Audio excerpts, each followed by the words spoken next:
What's going on, everybody? Welcome back to another video. Today we're going to go over whether or not it's worth it to upgrade to a stiffer motor mount. And before we get into the video, just a little side note is I'd like to take a second to thank everybody who has subscribed and liked the videos in the past. You know, we're up to almost 1,000, so that's pretty cool. Again, just thank you for the support, and I really appreciate it. Just getting back into the topic at hand here. People come from two different sides of thought on this, and one is a typical person who wants a quiet ride, no vibration, but they still want to have a stiffer motor mount, will probably want a group in mount.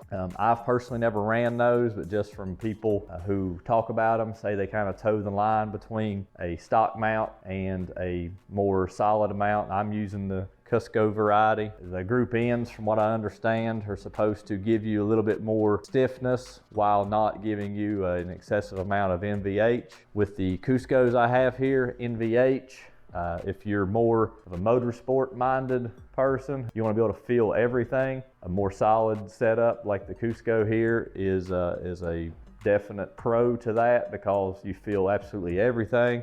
All vibrations, transmits noise back into the cabin. I personally love it. I wouldn't have it any other way. I don't really care if it's all cushy or quiet. I want it to be kind of more, I want to feel everything. That's just me personally. Some people obviously need to run stiffer mounts for high horsepower applications, because you can rip a factory motor mount. You know, the stock ones are just basically big soft pillows. The stiff ones, the Cuscos, you know, there is very minimal engine movement, if any at all. And with the stock ones, I don't have a comparison video for that one, but with the stock ones, as you all know, if you rev it setting still, it's almost like the engine wants to jump out at you. It's kind of funny. Do I think it's a worthy upgrade? Really, based upon how hard they are to put in, you've really got to want them to put them in, because they are an absolute pain in the hind end to get in there. They're just, especially if you don't really have access to a lift or anything like that, you know, you'd be laying on the ground,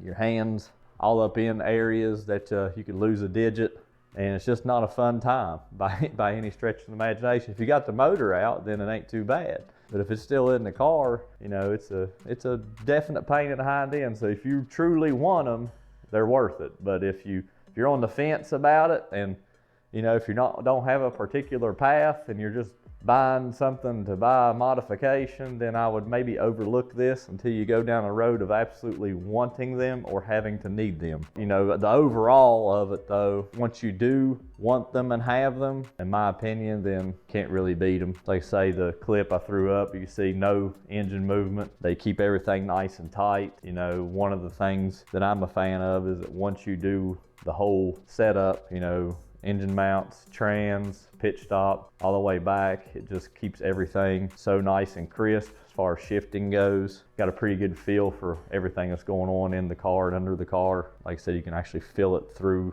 the cabin, seat, etc. So it's pretty cool. So I'd like to just end the video thanking everybody for, you know, the support and stuff. Hopefully we can keep the channel going. So if you like the video, please leave a like. We'll catch you in the next one.